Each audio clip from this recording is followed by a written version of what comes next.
Je passe la parole à Jean-François Théaldi, que vous connaissez bien, qui est un grand ami de l'UMA aussi, ancien rédacteur en chef à France Télévisions. Ah ouais, on l'applaudit. Hein. Et aussi ancien vice-président de l'Organisation internationale des journalistes, chargé de la liberté de la presse. Jean-François, je te passe la main. Merci Jed. Je salue mon camarade de la CFDT journaliste dans la salle. Je suis ravi que tu sois là, Nicolas. Bien, voilà 140 ans. Le 29 juillet 1881 était votée la loi sur la liberté de la presse. Elle affirme la liberté de la presse, protège le secret des sources des journalistes, définit ce qu'est un journaliste, pose les garanties et la protection à son travail, impose le respect de la déontologie, conditionne la responsabilité des éditeurs, les obligations des directeurs de la publication et également cite les infractions en matière de liberté d'expression 1881. C'est toujours cette loi qui nous gouverne. Les ordonnances de la presse du Conseil national de la résistance en 1944 précisaient que la presse devait être indépendante de l'État et surtout des puissances de l'argent. Mais depuis, des reculs majeurs ont affaibli les principes de la loi et de ses ordonnances. La presse est aujourd'hui accaparée par une poignée de groupes industriels et financiers. Le nombre de journaux nationaux et régionaux diminue sous la pression des coûts de production et l'appétit financier des actionnaires. Il faut savoir par exemple, je le dis souvent par provocation, qu'on est un peu dans la situation de l'Union soviétique de la période Brejnev, puisqu'on n'a quasiment plus qu'un quotidien dans chaque région de France, à part la région marseillaise avec la Provence et la Marseillaise, et la région de l'Ouest de la France avec Ouest France et le Télégramme de Brest. De plus, les récentes lois de sécurité globale, ou encore en juillet 2018 sur le secret des affaires, ont encore porté atteinte à la presse, à sa liberté et à son rôle de vecteur de la démocratie. Alors pour en débattre avec nous, Jean-Baptiste Rivoire, là-bas au bout, journaliste d'investigation, France 3, France 2, 90 minutes à Canal+, grand reporter, ex-rédacteur en chef adjoint de Spécial Investigation, supprimé en 2016, ancien élu SNJ-CGT du comité d'entreprise de Canal. Il est l'auteur de nombreux documentaires, mais aussi pour CAPA, pour M6, j'en passe et des meilleurs. Jean-Pierre Canet, grand reporter à Canal+, iTélé, réalisateur pour CAPA. Il couvre les conflits au Proche et au Moyen-Orient, ancien rédacteur en chef d'Envoyé spécial. En 1993, il avait effectué son service militaire à Sarajevo, au sein de la force de stabilisation internationale en zone de guerre. Il prend alors pleinement conscience du rôle fondamental du journalisme, délivrer aux citoyens une information indépendante et fiable. Il fut finaliste du prestigieux prix Albert Londres en 2010. Victime de Bolloré, qui voit son documentaire sur le crédit mutuel, déprogrammé par Bolloré à la demande du PDG de la banque. Il a également écrit un ouvrage, Vincent Tout-Puissant, sur l'homme d'affaires. Caroline Constant, donc journaliste à l'UMA, qui suit la question des médias, de la télévision, et Emmanuel Vir, secrétaire général du syndicat national des journalistes CGT. Voilà. Le décor est planté, on en a pour 1h30 ensemble. J'espère que ça va être agréable, informatif. Donc Jean-Baptiste, on va commencer par toi. Alors je ne sais pas où sont les micros, tu l'as. Donc le 25 mai 2018, sur Téléops, tu avais dénoncé la censure de Vincent Bolloré sur les enquêtes de la chaîne et l'inaction surtout du Conseil supérieur de l'audiovisuel. Tu avais déclaré « Bolloré a instrumentalisé Canal+. Est-ce que tu peux nous en dire plus ? Donc en quelques mots, Canal+ a été longtemps une chaîne privée qui gardait un petit peu d'indépendance éditoriale parce qu'elle n'était pas financée totalement par les annonceurs, mais majoritairement par ses abonnés. Ça change tout. Moi, j'appelle un peu ça souvent le premier Mediapart de la télé. Et du coup, pendant des années, à Canal+, on nous a dit « vous pouvez faire des choses, vous pouvez enquêter » parce qu'au fond, on rend compte à ceux qui s'abonnent à cette chaîne. Et puis, c'est vrai que ça a changé. Et à un moment donné, la logique de la puissance de l'actionnaire qui contrôle éditorialement un média est venu frapper Canal. Pour mémoire, Bernard Arnault avait déjà mis la main sur Le Parisien, principal journal populaire de la région parisienne, et sur Les Échos. Arnaud Lagardère à Paris Match, le JDD, etc., etc. Patrick Drahi a mis la main sur Libération et l'Obs. Voilà, donc pour faire court, Xavier Niel, Le Monde, etc. Donc il restait un peu Canal en télévision. C'est terminé en 2015, vous vous en souvenez, Bolloré prend le pouvoir. Il décapite les guignols de l'info, il censure Spécial Investigation et il va dégager le patron du zapping et il va en faire une chaîne, enfin en tout cas la chaîne d'info du groupe devient une chaîne d'extrême droite. Donc effectivement, c'est pas évident de résister à ce type de puissant actionnaire. Vous pouvez toujours dire que vous n'êtes pas super d'accord. Le mec, en fait, il s'en fiche un peu. Et en général, vous terminez dans un placard, dans le meilleur des cas, vous censurez et vous perdez votre boulot, comme Jean-Pierre. Voilà, donc ça c'est la réalité aujourd'hui. Donc c'est pour ça que quand on parle de médias indépendants, au bout d'un moment, je pense qu'il faut un peu qu'on ouvre les yeux. Il n'y a pas de médias indépendants, ou il y a très peu de médias indépendants. Dans le privé... Il y a l'humanité quand même. Voilà, il y a l'humanité. Mais je veux dire, je veux pas être complet. Il y en a, mais enfin, il n'y en a pas beaucoup. Et quant au service public de l'audiovisuel, il faut savoir que la dépendance de France Télévisions et Radio France à l'égard du pouvoir exécutif et actuellement de la Macronie est quand même considérable. Et donc, c'est quand même une situation un peu étouffante pour l'indépendance de l'information en France. Je suis d'accord avec ce que tu dis. Sachez quand même, vous n'avez peut-être pas entendu, malheureusement on l'entend trop souvent sur les médias, mais avant-hier matin, Marine Le Pen a déclaré que si elle venait présidente de la République, elle privatiserait France Télévisions, parce qu'une grande démocratie n'a pas besoin d'une telle profusion de chaînes de services publics. Donc je pense que mes camarades à France Télé vont mener une bagarre contre la Fifi à son père et qu'on la mettra en danger là-dessus. Malheureusement, elle sera sûrement suivie par la droite pour privatiser le service public, même si, pour y avoir travaillé 37 ans, je sais qu'on doit et on peut le critiquer en permanence. Jean-Pierre, tu es aussi, toi, une victime de Bolloré. Tu as écrit en février 2018 un livre d'enquête intitulé « Vincent tue puissant » chez Jean-Claude Lattès. Avec Nicolas Vescovacci, mon co-auteur. Nicolas Vescovacci. Consacré à l'Empire Bolloré et les dangers qu'il fait alors peser sur la liberté de la presse. Explique-nous un petit peu plus. Alors déjà, il faut savoir que Jean-Baptiste et moi-même avons subi les foudres de Vincent Bolloré pour les mêmes raisons, parce que moi j'étais rédacteur en chef chez KM au moment où, enfin en 2015, au moment où Vincent Bolloré a vraiment pris le pouvoir à Canal+. Il l'avait déjà pris d'une façon actionnariale, mais là il a vraiment pris les rênes de Canal+ cette année-là.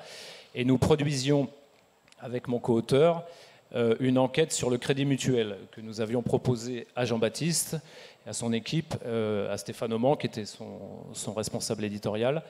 Et on était content parce que c'était une enquête qui devait se faire assez vite, qui parlait d'évasion fiscale, qui parlait d'évasion fiscale, pas d'individus qui portent des valises, hein, c'était vraiment de la grosse évasion fiscale. On était dans quelque chose de vraiment important, avec des documents, c'était une belle enquête qu'on devait faire vite, et qui a donc été censurée par Vincent Bolloré pour une raison très simple, c'est que le Crédit Mutuel était un partenaire de Canal+, quelques mois, quelques années même auparavant. Et puis d'une manière générale, très honnêtement et sans doute de manière naïve, nous pensions cette année-là que nous aurions encore 2 ans devant nous avant d'avoir des vraies censures, en tout cas des vrais contrôles, et puis c'est arrivé beaucoup plus vite que prévu. Et donc Spécial Investigation, avec ce déclencheur-là, eh bien, a fait long feu et s'est terminé quelques mois plus tard, et l'investigation sur Canal+ s'est achevée quelques mois plus tard. Dans une pareille situation, il est de bon ton dans notre milieu de se taire et de ne pas en parler. Nous avons choisi de faire le contraire, non pas parce que en fait, nous l'avons fait pour des raisons évidentes d'intérêt public. Et donc, nous avons non seulement communiqué sur cette censure, le magazine Society, d'ailleurs, avait parlé de ça pendant l'été 2015, et nous avions, derrière, fait beaucoup de médias à l'époque pour expliquer que cette censure était inadmissible. Ça a déclenché une bataille énorme entre d'abord les collaborateurs de Canal+, les journalistes, avec Vincent Bolloré, puis ensuite avec le collectif dont nous faisons partie tous les deux, qui s'appelle « Informer n'est pas un délit ». Nous avons porté le fer, nous avons eu un rendez-vous au CSA, nous avons essayé d'expliquer qu'il n'était pas normal qu'une personne comme ça, un industriel qui rachète un média, puisse faire la pluie et le beau temps et décider d'un changement de ligne éditoriale majeur sans avoir de contrôle. On parlera peut-être tout à l'heure des outils de contrôle. Bon, cette bataille, on l'a gagnée médiatiquement, mais on l'a perdue pour l'instant, parce que il n'y a pas d'outils, il n'y a pas de loi. La loi Bloch, qui est née quelques mois plus tard, avait proposé quelques améliorations de l'arsenal juridique existant pour contrôler, pour que l'indépendance des rédactions soit garantie, mais enfin, pour l'instant, on n'y est pas du tout. Donc, on a fini par écrire un bouquin. En fait, c'est même Jean-Claude Lattès qui nous l'a commandé. Jean-Claude Lattès, qui aujourd'hui est d'ailleurs dans l'escarcelle de Vincent Bolloré. C'est assez marrant, puisque en sortant ce bouquin, et après je m'arrêterai là, parce qu'en fait on prend des risques. Hein, quand on parle de Vincent Bolloré, il faut savoir que publiquement, là, on prend la parole. Si vous dites un mot de trop qui sur CNews serait du vocabulaire de débat, eh bien, pour nous, ça peut être un prétexte pour nous faire un nouveau procès. Ce bouquin est sorti et Vincent Bolloré l'a attaqué, ce qui est son droit. Et il l'a attaqué sur à peu près, je dirais 300 pages sur 400. C'est-à-dire que c'est une guérilla, ce n'est même plus une attaque en diffamation, c'est une guérilla pour nous fatiguer financièrement et moralement, mais on est costaud, donc moralement il n'y arrive pas. Mais pour nous fatiguer financièrement et pour dissuader toute forme d'enquête contre Vincent Bolloré. Je crois que de mémoire, nous sommes une trentaine de journalistes dans ce cas-là à avoir fait des enquêtes sur Vincent Bolloré, sur ses activités en Afrique, à être passés devant les tribunaux, à y passer bientôt. Voilà. Merci Jean-Pierre. Jean-Baptiste, encore une question. Donc, le 26 avril 2018, dans l'émission C'est à vous, interrogé sur la mise en examen de Vincent Bolloré, tu évoques la formidable bienveillance dont Bolloré jouit en France. Qu'est-ce que tu voulais dire? Bienveillance politique du CSA? C'est-à-dire qu'effectivement, ces grands industriels qui prennent le contrôle, qui ont pris le contrôle de 90 à 95% de la presse privée en France, alors que ce n'est pas leur métier, ils le font parce que quand vous détenez un grand média, comme ils disent eux-mêmes, vous pouvez rencontrer un ministre, voir un président de la République en quelques jours. Quand vous n'avez pas de poids médiatique, vous galérez pour avoir des contacts avec les politiques. Quand vous tenez Le Monde, TF1, enfin, vous imaginez la puissance que ça procure. Et donc ces messieurs, du coup, accèdent aux politiques, pèsent sur les politiques, influencent ceux qui vont avoir le droit de se présenter à la présidentielle, etc. Donc ça on le sait.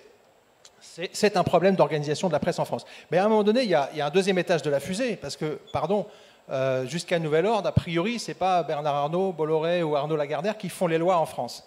Normalement, c'est le Parlement. Alors en ce moment, le Parlement, il n'est pas très puissant face à l'exécutif, mais enfin, normalement, il y a quand même des lois dans ce pays, enfin, ou alors c'est vraiment qu'on se fiche de nous.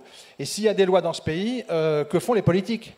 C'est pour ça que, face à ces problèmes, à partir de 2015, le collectif Informer n'est pas un délit ou autre, on a tenté de saisir le CSA, par exemple, parce que le CSA prévoyait à l'époque qu'un actionnaire ne peut pas censurer de l'information pour défendre ses intérêts d'actionnaire. Il se trouve qu'en France, c'est interdit. Enfin, c'est interdit théoriquement, c'est-à-dire qu'il y a une loi qui dit que c'est interdit. En vrai, ils le font, il ne se passe rien. Moi, j'ai passé 3 ans à saisir le CSA par lettre recommandée. Le CSA, son patron est nommé sur influence politique, etc. En fait, ils font à peu près rien. Donc, c'est juste des lois pour donner l'impression qu'ils font quelque chose, quoi. Et tout est un petit peu comme ça.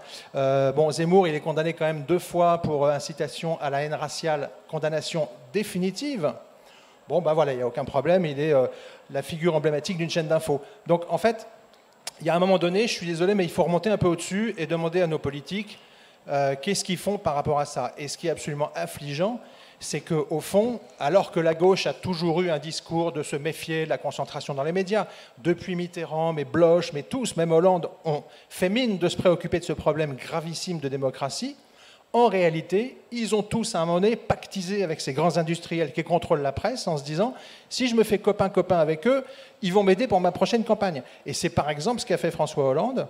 Et donc finalement, au lieu de faire leur boulot, c'est-à-dire de fixer des règles qui protègent la démocratie dans ce pays, ils copinent lamentablement avec des gens qui torpillent l'information et qui torpillent l'information des citoyens. Et c'est gravissime parce que, évidemment, si on n'est pas informé, on ne peut juste pas voter, on ne peut pas faire le job. C'est quand même super grave. qu'on se fasse laver le cerveau du matin au soir par des grands médias qui soit cherchent à signer des contrats, à s'arranger avec Macron pour avoir des arrangements, à pas oser déranger Macron, à relayer les éléments de langage de l'exécutif. Au bout d'un moment, cette espèce de logorée qu'on entend toute la journée médiatiquement, je suis un peu dur, hein, mais je suis un peu en colère, c'est très grave. Parce qu'on n'a plus les outils pour analyser ce qui se passe, on n'a plus les outils pour comprendre. Et donc, on peut discuter de tas de réformes politiques. Si l'info qui est malade en France n'est pas réformée urgemment, ça va être très, très compliqué, quoi. Alors, on reviendra tout à l'heure dans la deuxième partie de ce débat sur les propositions, parce que quand tu dis la gauche, la concentration des médias, on y reviendra pour avoir été en responsabilité de la commission médias du parti pendant des années, et toutes les propositions de loi qu'on a proposées, y compris à une majorité de gauche, majoritairement socialiste à l'Assemblée nationale, et y compris à Bloch, on n'a jamais débouché sur effectivement des mesures qui nous permettent d'empêcher la concentration des médias. Et ça date depuis 40 ans, depuis R100. Une dernière question, Jean-Baptiste, avant de passer la parole à nos autres invités. En octobre 2018, là, quand tu commences à avoir des emmerdes avec Bolloré, tu es nommé représentant syndical du SNJ-CGT à Canal. Et alors, pratique courante, hein, pas trop dans l'audiovisuel public, mais dans le privé, c'est quand même une pratique courante. Quelques heures après que Jean-Baptiste ait annoncé à Bolloré qu'il avait un mandat, il annonce à sa hiérarchie qu'il a un mandat syndical, donc il devient un salarié protégé, mais il reçoit tout simplement un courrier accusé de réception, le convoquant à un entretien préalable à un éventuel licenciement, et, pratique des patrons du privé, on lui propose un chèque, tu refuses. Ouais, donc vous savez que dans le droit du travail, si vous devenez soit élu du personnel, soit désigné par un syndicat pour être son représentant, logiquement, l'employeur n'a pas le droit de vous virer dans les 5 minutes, parce que sinon, il n'y aurait pas un seul représentant syndical en France. Donc, il y a quand même des lois qui, en principe, disent qu'on ne peut pas vous virer. Il faut savoir que ces gens sont quand même un peu au-dessus des lois, c'est-à-dire que le jour où, effectivement, à 8h07 du matin, je fais un mail à mon chef pour dire, au fait, je deviens représentant syndical pour essayer d'argumenter en faveur de l'investigation auprès de la direction de Canal. Mon mail arrive par miracle à la direction dans les 3 heures et on m'informe qu'ils sont en train de préparer un licenciement. Alors à l'époque, moi je ne connaissais pas très bien le droit du travail, donc j'étais un peu étonné.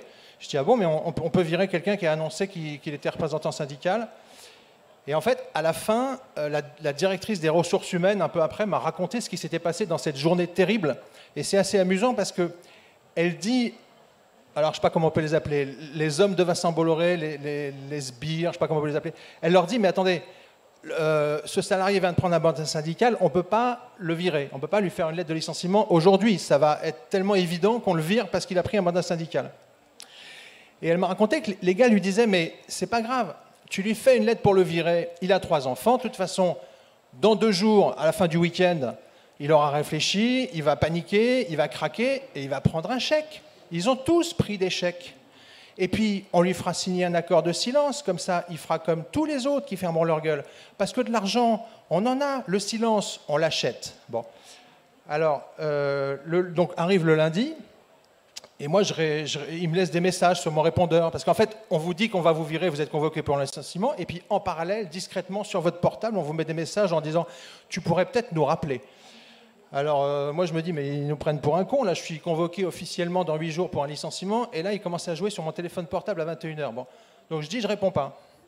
Et là, ils commencent à flipper à la direction parce qu'en fait, leur convocation pour un licenciement, elle est évidemment totalement illégale et totalement discriminatoire.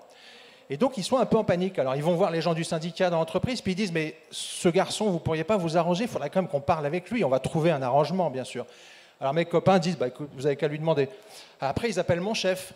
Tu veux pas parler à ton mec là qui est un peu énervé parce qu'en fait on veut juste acheter le fait qu'il va se taire, quoi. Alors mon chef il me dit, il m'appelle désespérément parce que lui il avait un peu peur se faire gronder par son propre chef. Et donc mon chef il dit non mais ils veulent te faire un chèque. Alors je dis j'ai compris qu'ils veulent me faire un chèque, mais je vais pas me taire pour un chèque. Alors il dit non mais t'as pas compris, ils veulent te faire un gros chèque.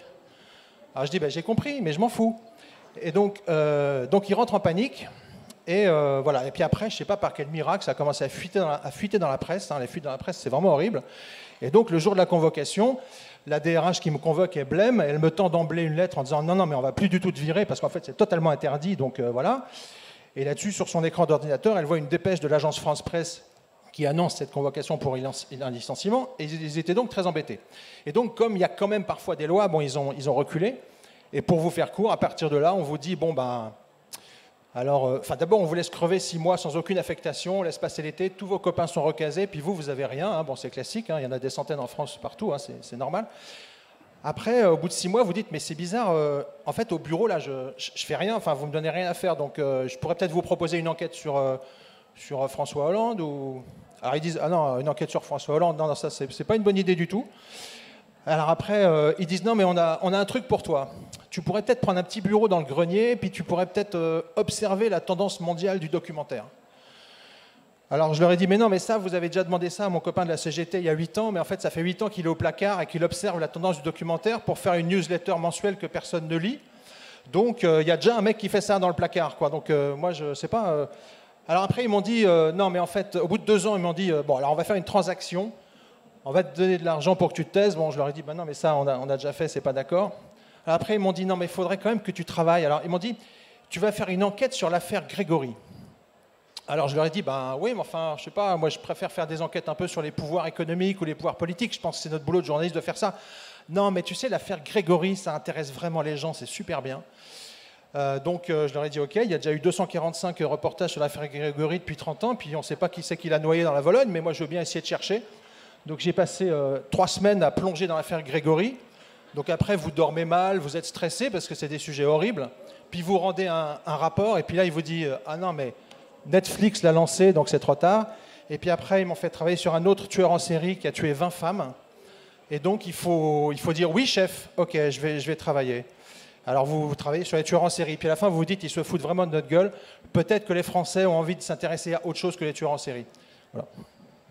2 anecdotes avant de passer la parole à Caro. D'une part, moi, je ne vous le raconterai pas, mais je l'ai raconté à Jean-Baptiste et à Jean-Pierre avant ce débat, parce qu'autrement je serais attaqué en diffamation par Bolloré. Moi j'ai vécu ce que tu as vécu avec une représentante syndicale qu'on avait désignée chez Bolloré. Où ça s'est très mal passé, où malheureusement la fille a été licenciée, mais c'était vraiment insupportable, et c'est même pas possible d'en parler là, tellement que c'était insupportable. Et deuxième chose, par rapport à ce que tu disais sur le KGB, moi je faisais les émissions politiques dans ma région, en France 3 Méditerranée, et un jour, quand il y a eu un changement de rédacteur en chef, alors qu'il y avait le congrès du Front National à Nice, c'est ma ville, on me proposait d'aller faire la disparition des oursins en Méditerranée. C'est des trucs qu'on n'oublie pas. Donc voilà. Caroline, tu suis donc la rubrique médias pour médias, télévision, pour l'humanité. Comment est-ce qu'à l'UMA, vous voyez ce qui se passe dans les autres médias par rapport à ce que vous faites? Il n'y a pas d'autres micros là, la régie? Ah ben voilà, c'est bon. Excusez-moi. Bah, ce qu'on voit, c'est l'atroce violence ce qu'on voit, c'est l'atroce violence qu'il y a dans ces médias. Bon, tu parles de Bolloré. Il y a ce qui s'est passé avec vous. Il y a ce qui est en train de se passer à Europe 1. Partout où il passe, de toute façon, et on retrouve à chaque fois le même schéma d'une violence salariale énorme. Et puis derrière, d'une rapidité à tout changer d'une rapidité à tout changer. Il y a la batte à coude, là, c'est un peu comme... Je sais qu'il faut qu'elle le mette plus près, mais... Comme ça? On va peut-être laisser passer pendant 2 minutes la batte à coude brésilienne, parce qu'on ne s'entendra pas, là. Comme ça, voilà, ok, d'accord. Donc nous, on le voit, on le...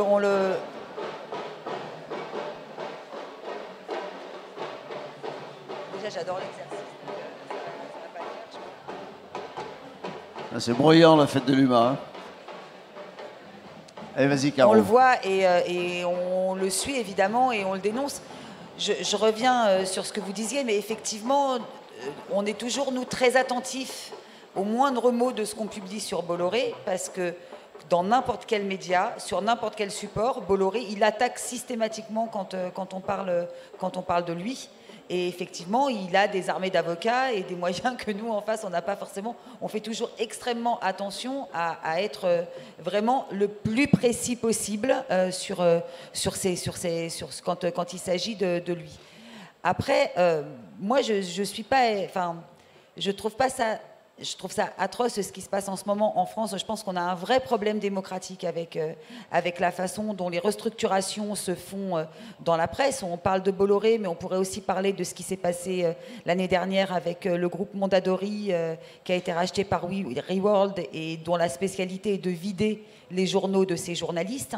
Nice Matin, racheté par Nice SFR. Matin, voilà, enfin je veux dire, la liste est très longue, la liste de ces espèces d'empires qui se forment et du fait que, voilà, ça pose une question, c'est la question fondamentale pour moi, puisqu'on est sur un débat sur la liberté de la presse, c'est à quoi ça sert un journaliste, à quoi sert un journaliste à ces gens-là, en fait.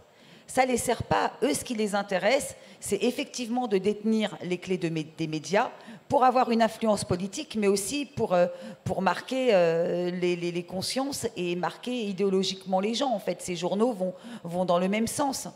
J'ajouterais aussi un truc, c'est que quand vous faites peur aux journalistes, quand vous avez un régime de la terreur, comme il y a pu avoir, vous avez sans doute suivi le feuilleton cet été à Europe 1, quand vous noyez les gens sous la terreur, ou quand vous les noyez dans la précarité... Ou Pegasus. Ou Pegasus, mais déjà à la base, Pegasus, on n'est pas tous confrontés à ça.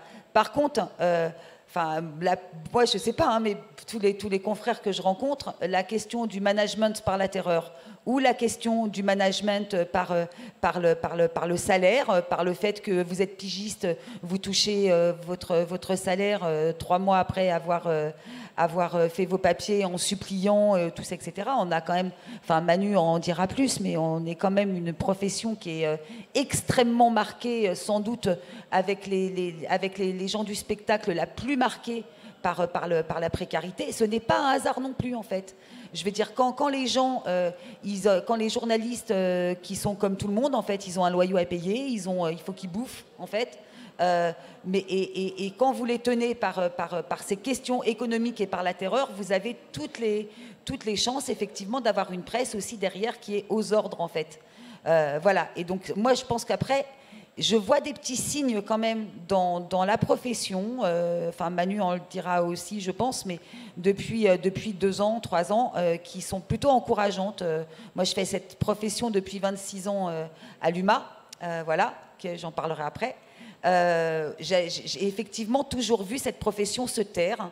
Je constate quand même qu'avec les diverses atteintes qu'il y a sur nos métiers, sur les rédactions en règle générale, les syndicats sont plus davantage entendus.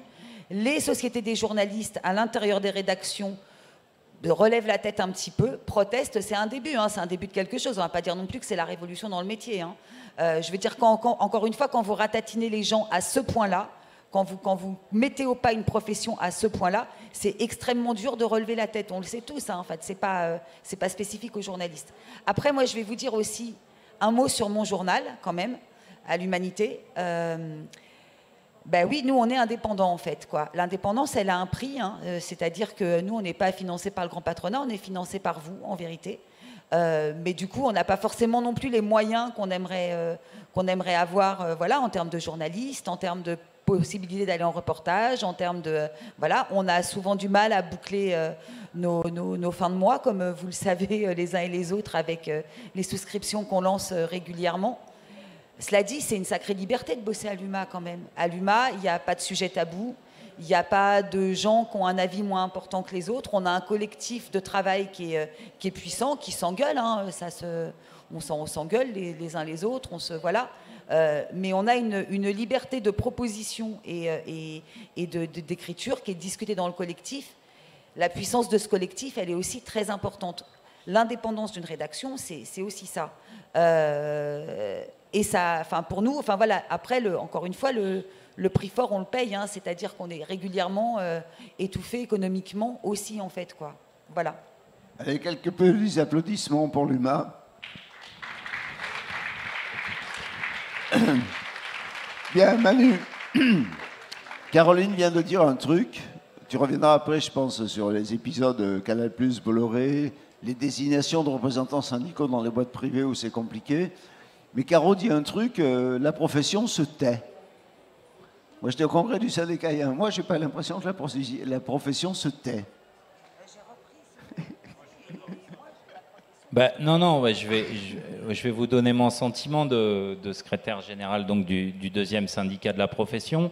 Moi-même, je suis journaliste au magazine Géo.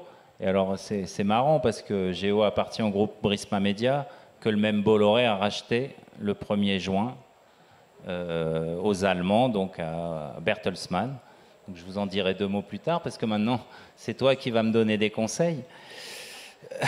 Non, nous, journalistes, de toute façon, on est coincés en ce moment. On est vraiment coincés. Le dernier congrès du syndicat, le mot d'ordre, c'était face à un journalisme sous contrainte, un syndicalisme de combat. On est coincé entre une situation lamentable de la profession. Il y a de moins en moins de journalistes en France. On est à 34 000 cartes de presse. C'était 39 000 il y a 10 ans. C'est une des rares professions qui a vu que les CDI gagnent autant en 2020 qu'en 2000. Aucune augmentation de salaire. Les détenteurs de la carte de presse en CDI gagnaient 3 000 € bruts en 2000. Ils gagnent 3 000 € bruts en 2020. Les précaires sont maintenant 30%. Les pigistes gagnent en moyenne 1 000 € par mois. Donc les pigistes, c'est ceux qui vendent leurs articles à gauche, à droite. Donc voilà, c'est une profession qui est socialement sinistrée. Et évidemment que c'est voulu par les éditeurs. Et face à ça, on a une défiance considérable de la population. Évidemment, vous avez Jean-Baptiste le Premier qui dit « mais il n'y a pas de médias indépendants ». Alors, je voudrais quand même, il y a quelques médias indépendants, malheureusement, peut-être beaucoup moins lus, ne sont pas mainstream, etc. Mais on a beaucoup de journalistes qui essaient de faire des choses. Et je voudrais, vous trois, vous êtes l'honneur de la profession. Vous êtes l'honneur. Le Média, Mediapart, l'UMA, il y en a le Monde Diplo et tout ce qui se fait en région. Le Ravi à Marseille, je pourrais en citer la Marseillaise encore, qui essaie de survivre. Il y a partout. Évidemment, c'est pas ce qui est vu par 80% des citoyens de ce pays qui sont abreuvés chaînes d'infos en continu. On le sait. Et après, juste pour rebondir sur ce que vient de dire Caro, on sent une effervescence quand même depuis, effectivement, depuis 2 ans, et je dirais que le révélateur au sein de la profession, ça a été la lutte contre Sécu Global, pour laquelle on a pris une grande part. C'est une lutte qui sera peut-être fondatrice, pour montrer aux journalistes que c'est maintenant ou jamais le moment de réagir. Sinon, on va tous crever. On va devenir des producteurs de contenu aux ordres. Ce qu'on est déjà beaucoup, hein, il n'y a pas de souci. Mais il y a moyen de faire autrement. Je veux dire, on sait ce qu'est un journaliste, on sait... Et surtout que, on y reviendra tout à l'heure sur les propositions, mais le droit est fait de telle façon, notre convention collective est faite de telle façon que notre seul honneur face à des milliardaires, c'est de partir. Et c'est organisé dans la convention collective pour qu'on puisse partir. Nous avons la clause de conscience quand il y a un changement éditorial, etc. Et là, on parlait de Europe 1. Europe 1, là, je peux vous dire les dernières infos, c'est dramatique. C'est donc, il y avait 210 salariés, il y en a déjà 70 qui étaient partis dans le cadre d'une rupture conventionnelle qui était prévue avant la reprise en main par Bolloré qu'on a eue de cet été. Donc il y en a déjà 70 qui sont barrés. Et là, on est en train de négocier, mais on est obligé. Europe 1 est une agence de presse. Les agences de presse ne bénéficient pas justement de cette clause de conscience. C'est un truc comme ça, de notre spécifique de la convention collective. Les agences de presse n'ont pas la clause de conscience. Donc, ils n'ont pas la clause... Europe 1 est considéré comme une agence de presse, c'est historique, c'est comme ça, ça a été fait. Ne me demandez pas pourquoi, j'étais pas né. Manu, juste pour les copains qui sont là, la clause de conscience, ça nous permet effectivement, voilà, quand il y a un changement d'actionnaire, un changement de ligne éditoriale, de faire valoir nos droits au départ, mais en touchant les indemnités, voilà, le chômage et le reste. Les indemnités qui sont l'équivalent de 1 mois d'année, 1 mois de salaire par année d'ancienneté. Donc là, vous allez avoir peut-être 40, 50 journalistes d'Europe 1 qui, dans les 2 mois qui viennent, vont partir avec une simili-clause qu'on va négocier.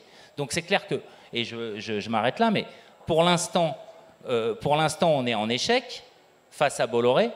Il a dit, médiatiquement, on avait gagné. Sur CNews, on avait gagné. Enfin, je veux dire, les gens ont compris ce qui se passait. Voilà. Mais voilà ce que c'est devenu aujourd'hui. Et Europe 1, ça va devenir la même.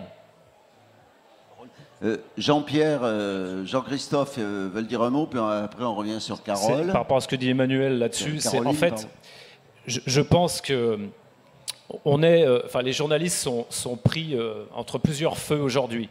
D'abord, il y a un désamour de la population qui peut tout à fait se justifier Parce que sincèrement, je pense que, et nous les premiers, parfois il y a des standards de travail qu'on ne respecte plus assez, la déontologie, le temps d'enquête, le recoupement des preuves, la protection des sources, tout ça c'est un vrai boulot.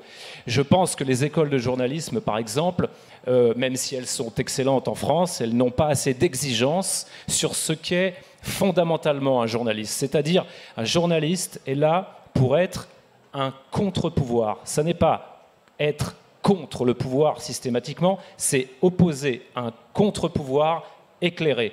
Éclairé, ça veut dire quoi? Ça veut dire pas militant, mais peut-être engagé, mais en tout cas qui respecte des règles et des outils, vérifier des sources, encore une fois, recouper les informations, trouver des preuves. C'est ça le métier de journaliste. Et ça, là-dessus, il faut qu'on fasse notre autocritique, parce que sincèrement, je pense qu'on a laissé dériver les choses. Et on a aussi contribué à notre propre déchéance, entre guillemets. Maintenant, non, tout n'est pas sinistré, je suis d'accord avec toi Emmanuel, il y a beaucoup de médias indépendants qui commencent à naître, Mediapart étant un très bon exemple, évidemment. Il y a des tas de médias qui naissent aussi dans les provinces françaises, un peu partout, souvent d'ailleurs dans des situations très dures. Je pense à nos consoeurs bretonnes, Inès Léraud par exemple, qui se sont battues pendant des mois contre une pression de l'agro-industrie localement. Donc il y a de l'espoir, il y a beaucoup de journalistes qui réagissent. Mais je pense que structurellement et de manière culturelle, nous ne sommes pas assez rebelles sur ces questions-là. Rebelles pas au sens idiot, pas au sens gauchiste non plus. Le journalisme, c'est la gauche et la droite. Le journalisme indépendant dans une démocratie, dans une république, il est de gauche, de droite, il est les deux, c'est pas la question. La question, c'est l'indépendance des rédactions. Donc un arsenal juridique, donc un cadre qui doit être modernisé, inventé, parce qu'en fait, il est encore très faible, notamment sur la concentration. Et ça, c'est l'enjeu. Et ça, c'est un enjeu politique. C'est pas un enjeu d'industriel ou de financier. C'est un enjeu politique. Juste un mot sur les écoles de journalisme. Bon, moi, je fais partie d'une génération où on était encore une majorité à ne pas sortir des écoles. Mais les écoles de journalisme, déjà pour y accéder, il faut avoir passé toute la sélection sociale à l'école. C'est pas évident. Ensuite, vu les tarifs qui sont pratiqués aujourd'hui, il faut avoir des parents qui ont un peu de fric pour vous payer des études qui coûtent des milliers d'euros sur une année. Deuxièmement, il y a des écoles prestigieuses, y compris la prestigieuse, qui ont été rachetées par des boîtes de communication. Et troisièmement, nous étions encore associés dans les conseils d'administration, les conseils pédagogiques des écoles de journalistes, les syndicats de journalistes, et ça fait depuis quelques années quasiment, nous ne sommes plus dans très peu d'écoles, à part les IUT, par exemple, les 3 IUT qui sont reconnus par la profession, les syndicats de la profession ne sont plus associés au cursus des écoles de journalistes. Je ne sais plus qui voulait, oui, Jean-Christophe. Je voudrais vous raconter une dernière petite histoire qui va concerner un petit peu notre cher président Emmanuel Macron. Une des tâches des journalistes est de faire du contre-pouvoir vis-à-vis des pouvoirs économiques et des pouvoirs politiques, c'est-à-dire d'éclairer la façon dont ils fonctionnent vraiment. Alors il y a quelques années à Canal, on était encore un peu naïf, on a voulu faire un bilan critique du quinquennat Hollande. Et donc en février 2016, on a proposé à notre direction, parce qu'à cette époque, il fallait déjà demander l'autorisation, 4 ou 5 enquêtes, dont une sur les guerres de François Hollande et leurs effets pervers et ce que ça coûte. Une autre sur les failles des services de renseignement au moment des attentats de 2015. Bref, on voulait questionner ce quinquennat. Et là, la direction nommée par toujours le même, Vincent Bolloré, nous a dit non, ça ne va pas être possible. Et donc après 50 placards, en sortant de Canal, là, ces derniers temps, moi je me suis dit on va essayer à nouveau de faire quelque chose, un peu un bilan critique de la Macronie, puisque maintenant c'est Macron qui est là depuis 4 ans. Et donc on a proposé à toutes les chaînes ça, quoi. Je vous fais court. Emmanuel, un homme d'affaires à l'Élysée, une série d'investigations en 9 épisodes. Bon. Alors, on s'est dit, on va proposer à toutes les chaînes. Et c'est intéressant, c'est un peu l'audiovisuel, je suis désolé, mais je vais vous raconter qu'est-ce qu'ils répondent. Alors, les plus sympas, c'est M6, parce qu'ils prennent leur téléphone, ils appellent, et ils disent « Bonjour, oui, merci pour votre super projet critique sur Emmanuel Macron et ses parts d'ombre. » Mais ils disent « Nous n'irons pas sur la politique, sauf avec Karine Le Marchand. » Donc ça, c'est M6. Donc en fait, pour que M6 s'intéresse à la politique, il faut Karine Le Marchand. Donc n'étant pas Karine Le Marchand, j'ai essayé quelqu'un d'autre. Alors on s'est dit, bah, les plateformes américaines, les GAFA, ça c'est des gens libres, les Américains, donc on a contacté Netflix. Et Netflix nous a dit, on ne traite pas de personnalités politiques en exercice. Alors je me suis dit, ah oui, non, mais là on s'est trompé, c'est pas les plateformes américaines, ça va pas marcher. Bon, TF1, bon, vous allez rigoler, TF1, on sait jamais. TF1, première chaîne française. Alors TF1, ils sont polis, mais ils sont tous polis, hein, cela dit. TF1, ils disent, nous avons déjà un projet en cours, certes un peu différent. Bon. Alors merci. Alors, bon, Canal+, le monsieur, il m'a dit il m'a dit, désolé, nous ne pourrons pas t'accompagner sur ce projet. Alors, il me dit parce qu'en fait, il s'appelle Jean-Marc et c'est le monsieur qui a été missionné par Vincent Bolloré pour me surveiller quand j'étais dans le placard. Donc on se dit parce que, en fait, au bout d'un moment, on devient ami avec son bourreau. Vous connaissez l'histoire de Stockholm. Donc on se dit on s'aime bien, mais bon, ça ne sera pas pour Canal. Et puis France Télévisions, malheureusement, nous avons déjà engagé un tel projet en 3 fois 52 minutes et nous ne pouvons bien évidemment pas en engager un second. Alors, il faut savoir un truc marrant, c'est que France Télé, il y a quelques années, vous pouviez faire toc-toc à France 3, France 5, France 2, et puis on arrivait quand même à placer des projets. Depuis 2019, Delphine Ernotte a créé une espèce de ce que j'appelle un centralisme autocratique, un guichet unique, où il faut aller faire toc-toc quand on veut placer un projet. Et elle a placé à ce guichet une dame qui a donc tout pouvoir de dire oui ou non sur les projets. Et donc, quand on appelle France Télévisions, maintenant, il y a un guichet unique. Et on vous dit, en fait, non, parce qu'on va déjà faire un truc sur Macron, et manifestement, pour France Télévisions, un truc sur Macron, ça suffit. On va peut-être pas en faire 2. Voilà, reste Arte, qui n'a pas beaucoup répondu depuis 2 mois, et qui a fini par me dire que mon mail était resté dans les indésirables, donc en espérant que ce mail sorte des indésirables dans quelques mois peut-être. Et donc, pour vous faire court, on va dans 1 mois se retourner vers la population, vers les gens de ce pays, pour dire, voilà, écoutez, en fait, c'est impossible de financer une enquête audiovisuelle sur Macron. Par contre, éventuellement, si vous, ça vous branche qu'on fasse un petit truc un peu sur Macron, on va essayer de faire un truc pas trop naze. Éventuellement, vous pouvez donner, je sais pas, 1 euro, parce qu'en fait, si vous êtes 150 000 sur 65 millions, 150 000 à donner 1 euro, en fait, nous, on arrive à financer notre série d'investigations sur Emmanuel Macron. Et donc, c'est un peu triste d'en arriver là, mais malheureusement, il faut peut-être qu'on fasse ce type de choses pour que la population française puisse retrouver un peu le droit d'être informée. Et je crois que Jean-Christophe, il n'est pas dans l'heure du jour, parce que s'il avait proposé un magazine sur Marine Le Pen ou Éric Zemmour, je pense qu'on lui aurait dit « Ok, bon, je pense qu'entre Delphine Ernotte, Bolloré, on va avoir quelques procès au cul. Moi, ça fera le 2e avec France Télévisions, donc un Manu. Bien. Oui, Caroline qui voulait dire quelque chose. Alors, moi, je vais encore une fois aller dans le même sens que toi, en fait. C'est-à-dire qu'en fait, je pense qu'on a un vrai problème avec la presse écrite, qu'on a évoqué aussi tout à l'heure, voilà, avec l'audiovisuel également. Et un des problèmes, c'est la pluralité des sujets, le fait effectivement de pouvoir avoir des sujets qui mettent en cause des affaires qui se font. Alors ça se fait, hein, il y a des caches investigations, tout ça, etc. Ça reste quand même à la marge. Moi, ce que je constate aussi en travaillant pas mal sur la télé, c'est que la part du documentaire, elle a tendance à descendre d'année en année. Et par exemple, j'observe que là, sur France 3, on va avoir 15 jours du tout sans aucun documentaire, en fait. 0. Alors qu'avant, on avait au moins 2 cases documentaires par semaine, ou des cases d'information, en fait, dans lesquelles on pouvait parler. Ouais, documentaire à minuit quand même. Hein. Oui, documentaire à minuit, mais au moins elles existaient. Là, elles existent même plus, si tu veux. Tu peux te dire aujourd'hui, documentaire à minuit, mais il y a le replay, tout ça, etc. Tu peux quand même au moins encore l'avoir. Là, en vérité, elles n'y sont même plus. Donc on a un problème de sujets qui sont abordés dans l'audiovisuel. On a un problème de pluralisme aussi des idées. Alors bon, mon petit énervement du moment en ce moment, c'est France Inter, qui a fait le jour de la rentrée de France Inter, Nicolas Demorand a fait une grande sortie en disant mais c'est formidable, on va faire à la place de la petite pastille sur l'écologie qu'on avait tous les jours, une pastille pluraliste où on va faire vivre le pluralisme. Fait vivre le pluralisme avec Natacha Polony, avec des gens du Point, avec des gens des Échos, un peu des gens quand même qui vont politiquement tous dans le même sens, quoi. C'est-à-dire que le pluralisme, moi je sais pas, hein, mais à un moment donné, j'aimerais bien entendre aussi des gens de mon journal, en fait, hein, qui tâchent pas, enfin, s'ils tâchent un peu les doigts quand on le prend, mais en tout cas, les idées, elles existent dans ce pays. Ce Canard, c'est un des plus vieux de ce pays. Et au moins un petit peu de gauche, quoi, en fait, que la gauche, elle soit pas réservée simplement aux humoristes, en vérité, mais aussi à des éditorialistes.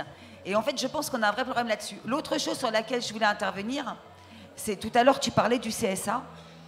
En fait, moi, je pense que le CSA, ça pourrait être un vrai outil, en vérité. Le Conseil supérieur de l'audiovisuel. Le Conseil supérieur de l'audiovisuel, ça pourrait être un vrai outil qui pourrait aussi, à un moment donné, dire, c'est bon, quoi, je sais pas, Cyril Hanouna met des nouilles dans le slip de son acolyte, Zemmour, pour la 3e fois, fait une sortie épouvantable sur les trucs, il a déjà été condamné.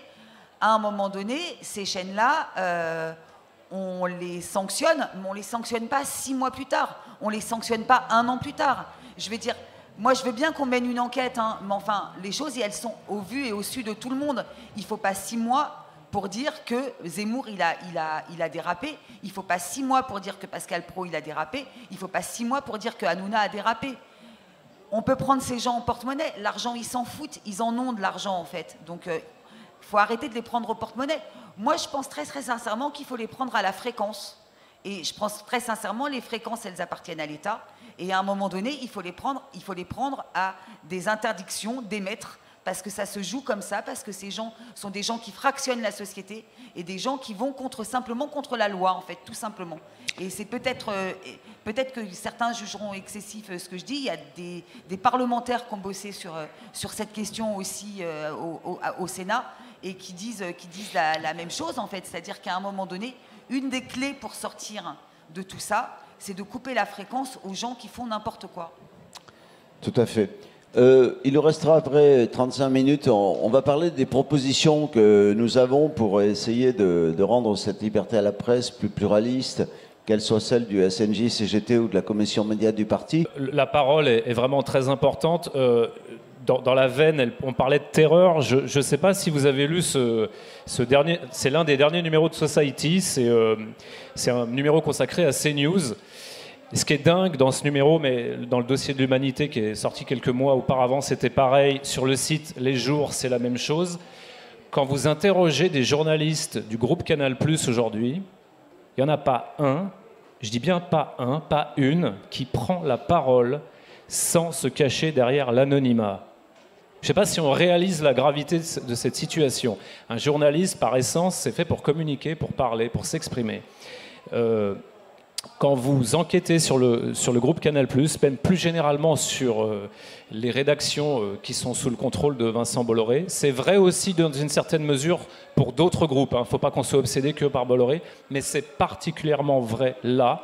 Les journalistes ne s'expriment plus librement. On n'est pas en Russie, hein, mais on n'est pas non plus parmi les 3-4 premiers pays où la liberté de la presse est totale et vraiment très forte, comme en Islande. Il faut quand même s'interroger là-dessus. Je terminerai sur un point. On voit défiler des gens contre le pass sanitaire. Très bien, on a le droit d'être contre le pass sanitaire. Je pense qu'il serait de bon ton aussi d'imaginer des défilés pour défendre une presse libre. Encore une fois, j'en fais pas une affaire de droite et de gauche. J'en fais vraiment une affaire de démocratie.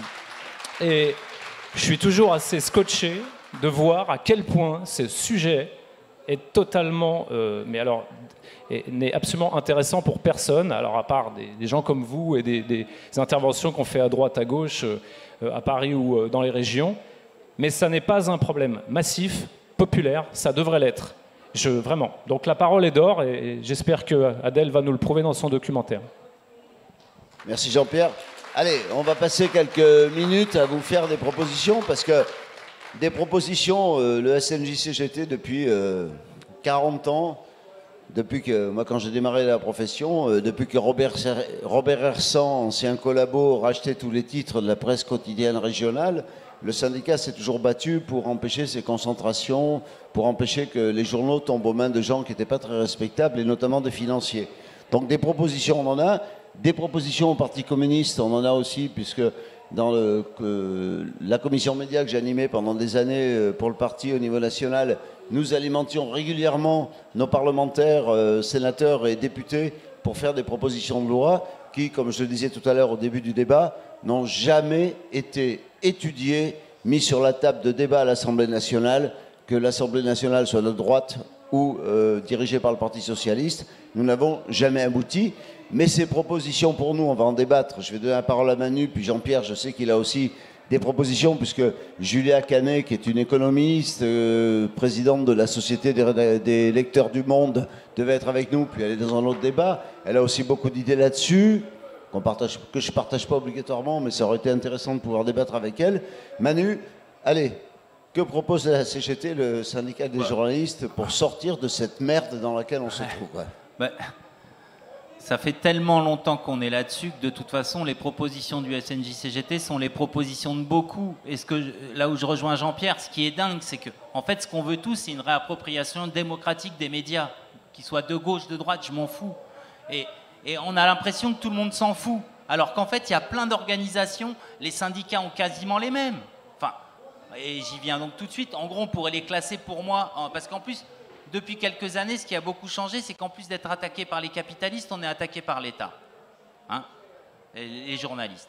Donc on pourrait dire en trois parties, en gros, sur les contraintes politiques, c'est tout ce qu'on vit en ce moment, c'est la sécu globale, c'est empêcher les journalistes de faire leur travail, mais là par l'État. En manifestation, vous avez eu tout ce qui se passe, on a empêché, mais ça revient. Là, il y a un nouveau projet de loi qui va autoriser l'usage de drones, donc qui pourrait menacer les sources des journalistes, etc. Donc il y a toujours des menaces étatiques qui pèsent et de plus en plus sur nous. Donc ça, évidemment, il faut que ça s'arrête. Les convocations des journalistes au renseignement intérieur, il faut que ça s'arrête. Les pressions sur nos sources, il faut que ça s'arrête. Il faut regarder le nombre de communiqués qu'il y a chaque mois sur les atteintes au travail des journalistes. Cette semaine, pour le SNJ-CGT, c'est 2. C'est Thomas Dietrich du Média, qui fait une enquête sur l'ancien chef des services secrets tchadiens, qui va l'interviewer. Le gars porte plainte immédiatement après contre Thomas Dietrich. 5 jours après, il est convoqué au commissariat, placé en garde à vue. Le journaliste, c'est un journaliste de Reporter qui vient de prendre 750 € d'amende parce qu'il a suivi une action d'extinction rébellion. Donc on voit bien que l'étau de l'État s'est resserré sur les journalistes. Et ça, évidemment, il faut que ça s'arrête. Mais on connaît tous, hein, c'est tout ce qui s'est passé ces derniers mois et ça va continuer. C'est la loi sur le secret des affaires. La loi sur le secret des affaires empêche les journalistes, évidemment, de faire leur travail. Et alors, les contraintes, et c'est là où on a beaucoup à partager, les contraintes, on pourrait dire, capitalistes, économiques, tout ce que vous voulez. Alors ça, il y a tellement à faire. Qu'on soit audiovisuel ou presse écrite, c'est pareil. Je vais commencer par là où je bosse, et puis on en viendra à l'audiovisuel, parce que c'est plus le secteur des collègues. La presse écrite, donc, elle est tenue par des milliardaires et sursubventionnée. Il n'y a peut-être pas un autre secteur qui est autant subventionné en France. Plus de 1 milliard d'euros par an qui vont chez Dassault, Drahi, Bolloré, etc. C'est quoi notre avis là-dessus? On continue à avoir des aides à la presse qui vont vers ces milliardaires? On supprime les aides à la presse? On fait d'autres aides à la presse qui vont aller vers les titres indépendants? Donc évidemment, nous, c'est notre avis. C'est de dire on n'est pas pour supprimer toutes les aides à la presse, mais les aides à la presse aux milliardaires qui uniformisent l'info, maltraitent les journalistes, c'est fini, c'est fini. Donc, évidemment, réforme totale des aides à la presse. Mais ça, c'est porté depuis des années, des années, des années. Évidemment, une loi anti-concentration.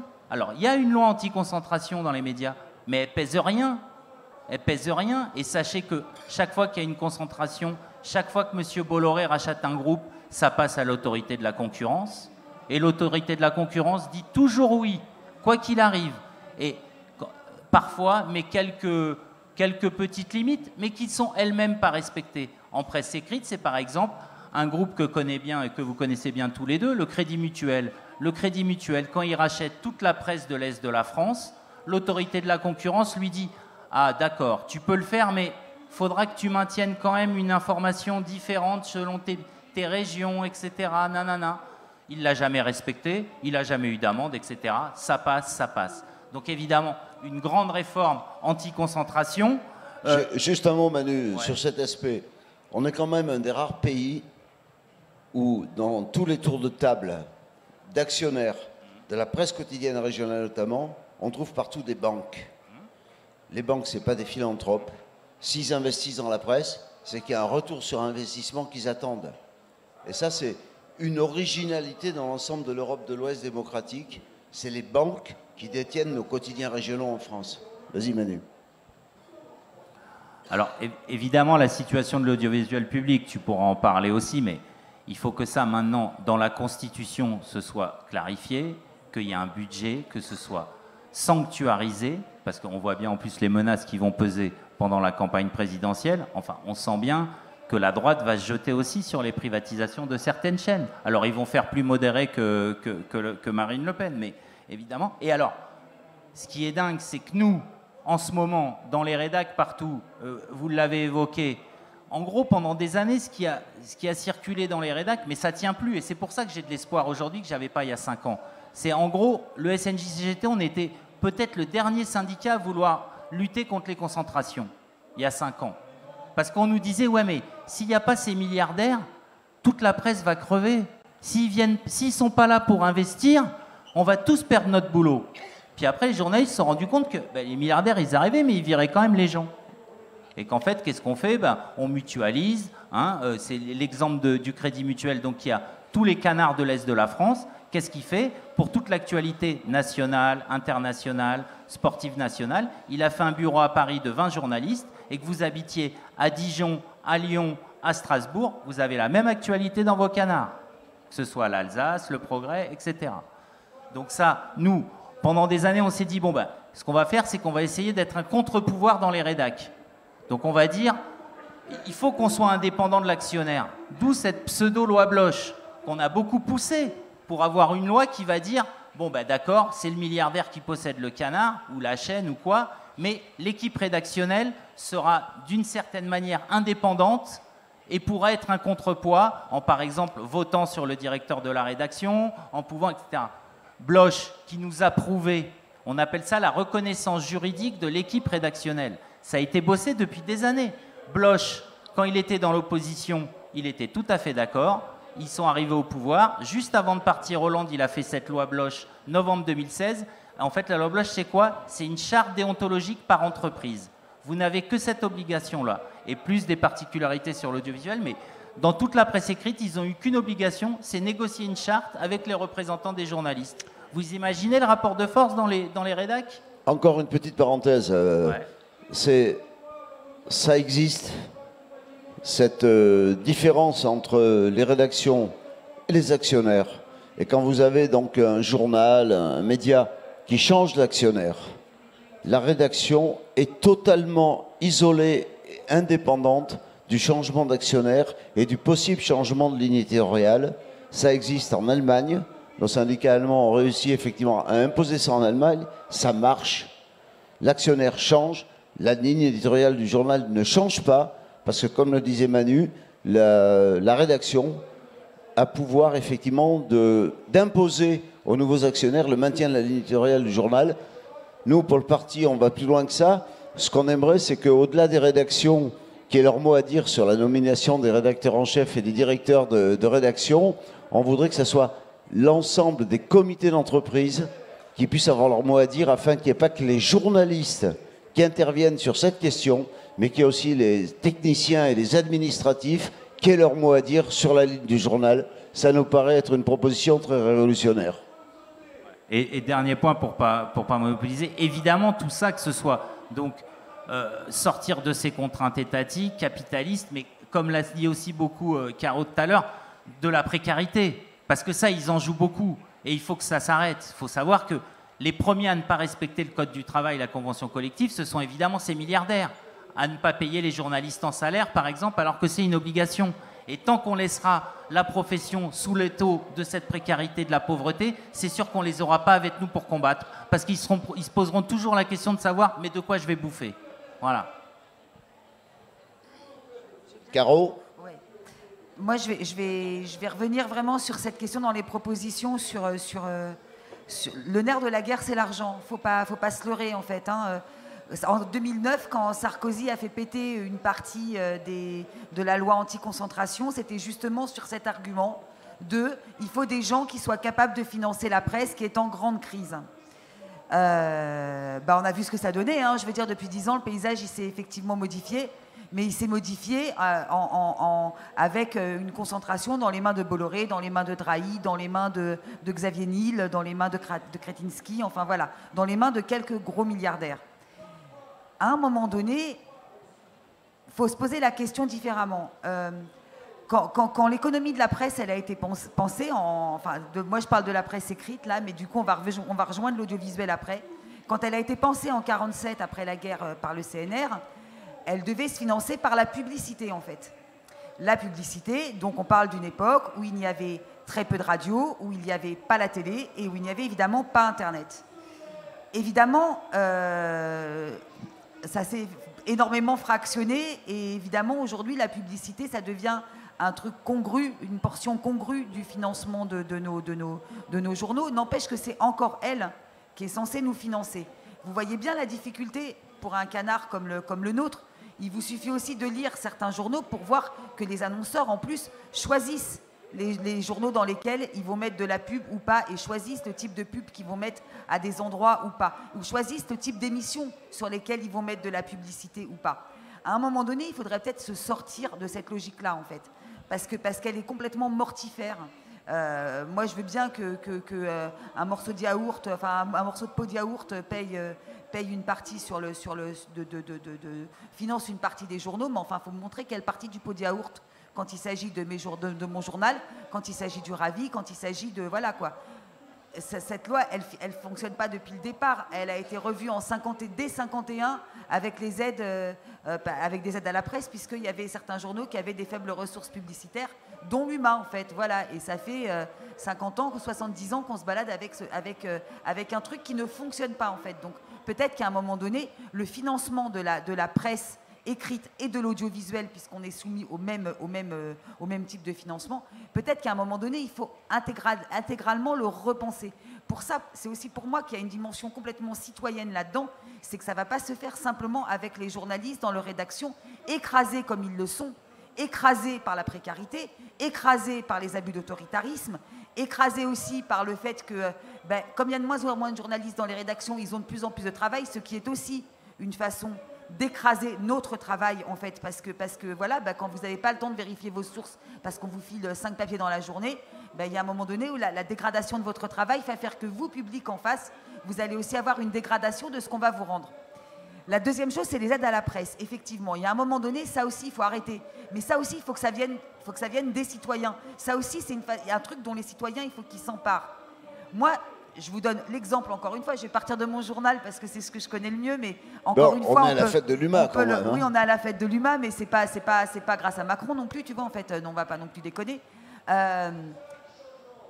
Si on prend par exemple les aides, les fonds d'investissement, les fonds de modernisation en fait dans les journaux qui aident notamment à moderniser les sites internet, à moderniser tout ça. Il faut investir pour toucher des aides à la presse.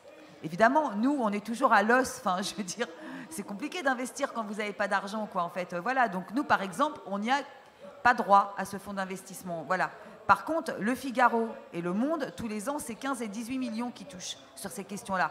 Or, si on reprend à la base le propos de Sarkozy en 2009, ils ont des milliardaires pour les financer, leur fonds, leur truc. Donc pourquoi ils touchent 15 et 18 millions d'argent public et pourquoi des journaux comme l'UMA, par exemple, ou comme Politis, je peux prendre d'autres exemples ailleurs, ou le Ravi, ou tout ça, nous, on a une portion congrue. Il faut vraiment, quand je dis il faut vraiment tout repenser, on pourrait aussi parler longtemps dans les aides à la presse. On a revu les annonces de la ministre avant-hier sur cette fête de l'UMA même. Très inquiétant. Très inquiétante sur les tarifs postaux en fait. Enfin voilà, il y a une volonté de donner la distribution des journaux au final au privé en fait. Et voilà, il y a déjà des manquements de la Poste aujourd'hui, mais enfin demain ça va être pire, avec une inégalité sur le territoire qui va être pire. Et on voit déjà que ce service d'aller sur l'égalité du territoire, que chacun être, voilà, on voit déjà qu'il s'est dégradé dans ces 10 dernières années. Donc à un moment donné, toutes les questions se rejoignent de nos services publics, mais aussi de la façon dont notre argent est utilisé et de sa destination. Mais en fait, moi j'insiste vraiment, hein, si on veut une presse indépendante, l'argent c'est le nerf de la guerre, et ça ne peut pas passer par les milliardaires, et ça ne peut pas passer par la publicité. Merci Caro. Une dernière parole à Jean-Christophe et Jean-Pierre. Un tout petit mot très brièvement, parce que au cas où on aurait envie de se tirer une balle dans la tête, je voudrais vous dire que ce n'est pas forcément obligatoire, parce qu'en fait, la presse, elle marche quand les gens la lisent. C'est tout bête, hein. Mais si personne lit les journaux, il n'y a plus de journaux. Et donc, abonnez-vous à l'UMA sur la fête. Au fond, nous, vous, tous, en fait, on a le pouvoir de faire exister une presse ou pas, selon qu'on la lise ou pas. Et donc, au fond, on a le pouvoir. On l'a oublié, donc on croit que c'est eux qui sont puissants, mais en fait, c'est nous. Il faut juste qu'on lise des médias honnêtes et des médias indépendants. Et puis les autres, on essaie de les lire un peu moins. Et là, comme on est des millions, on a vraiment du poids. Merci Jean-Christophe. Jean-Pierre ? Non, juste par rapport à ce que disaient Caroline et Emmanuel tout à l'heure sur les aides à la presse, c'est l'un des points les plus importants. Alors ça commence à bouger un tout petit peu. Le ministère de la Culture, sur les bases du rapport Franceschini il y a quelques mois, a émis cette hypothèse de conditionner les aides à la presse à condition au moins que les groupes de presse embauchent des journalistes. C'est rigolo, hein, mais n'empêche que quand vous prenez l'exemple de Science et Vie, le groupe Reworld Media, lui, il vide, et c'est le plus grand groupe, si je ne dis pas de bêtises, c'est le plus grand groupe de presse écrite en France, donc qui possède des journaux comme par exemple Biba ou Science et Vie, Téléstar, tout un tas de choses comme ça. Et voilà, et la technique de ce grand groupe de presse est de vider les rédactions des possesseurs de cartes de presse, de les décourager et de mettre des robots à la place pour relayer des articles et surtout ajouter un autre étage qui est la publicité, le brand content, c'est-à-dire lier le sort d'un papier journalistique qui est déjà très affaibli parce qu'il n'y a pas de journaliste pour le faire, mais en plus de ça, vous lui collez une dimension publicitaire. On en est là aujourd'hui. On en est là. Heureusement, encore une fois, il y a tout un tas de contre-feux. Mais, comment dire ? Il y a 10-15 ans, quand on parlait d'un annonceur de publicité, il y avait quand même une certaine pudeur encore. On disait oui, on va quand même censurer ce sujet, on ne va pas le diffuser parce qu'il fait de la pub chez nous, donc on ne va pas le mettre. Mais on le disait doucement. Maintenant, on en est au stade où on envoie des papiers au grand public, massivement. C'est massif, Reworld Media, c'est des millions de lecteurs. Où on accole à ce qui reste d'un papier journalistique très amaigri de ce qu'il a de journalistique, on lui accole une marque, une publicité cachée. C'est parfois caché, pas toujours, mais il arrive, et c'est même une politique maison, de cacher des publicités dans ces papiers. C'est-à-dire que ça n'est pas annoncé comme étant une campagne publicitaire. On en est là. Donc oui, la réforme, elle est vertigineuse. Dernière chose, parce qu'elle devait être avec nous, mais elle est à côté à l'Agora. Moi, je veux faire de la pub pour Julia Cagé et Benoît Huette. C'est technique, c'est un poil compliqué parce qu'ils ont bossé, et ça fait des années qu'ils bossent. Ce sont des très grands professionnels. Il y a une spécialiste, elle est économiste et lui, il est plutôt juriste. Mais eux, ils ont aussi, comme vous, comme disait Emmanuel tout à l'heure, des vraies propositions pour protéger les rédactions. Ça peut aboutir à la naissance d'une loi, ça, c'est leur proposition, qui peut être évidemment discutée avec les syndicats. Emmanuel a bien raison de dire que les syndicats, depuis longtemps, et notamment la CGT, vient en permanence proposer des choses pour cadrer et pour réformer des vieilles lois. La loi sur la concentration des médias, c'est 1986, hein, un temps où Internet n'existait pas. Donc, il faut s'emparer de ces questions. Elles sont techniques, elles ne sont pas glamour, mais elles sont essentielles. Ça aussi, il faut sortir de la paillette médiatique pour régler la question du journalisme. Et il faut bosser. Ça, c'est un bouquin vraiment important, je pense. Merci Jean-Pierre. Pour terminer, donc, permettez à l'ancien responsable de la commission médias du parti de rappeler 3 propositions que nous avons fait défendre par nos parlementaires pendant des années. La première, c'est revoir effectivement les seuils de concentration. Ça nous paraît indispensable parce qu'aujourd'hui, les seuils de concentration qui sont fixés sont totalement obsolètes, justement avec l'arrivée des nouveaux médias. Deuxième chose, et c'est un truc très important, c'est que nous proposons depuis des années que les industriels qui vivent de subventions de l'État, que ce soit Bouygues, que ce soit Dassault, ne puissent pas posséder des médias. C'est un véritable scandale de voir que ces entrepreneurs de travaux publics, d'armement, qui bénéficient des commandes, qui ne vivent et qui ne font leur fric que sur les commandes de l'État, puissent posséder des journaux. Ça nous paraît véritablement scandaleux. J'ai oublié la troisième, c'est pas grave. Ce qu'il y a de sûr, c'est qu'on va essayer de mettre, je ne sais pas si nos parlementaires sont en contact avec Julia Cagé, parce qu'il y a des trucs très intéressants, notamment sur la participation citoyenne en termes de financement. Je disais tout à l'heure avant le débat à Jean-Pierre, ça ne peut pas s'appliquer à tout le monde, mais ça peut s'appliquer sur des scopes, sur des SIC. Moi, je suis niçois, Nice Matin, après avoir été liquidé par son ancien propriétaire.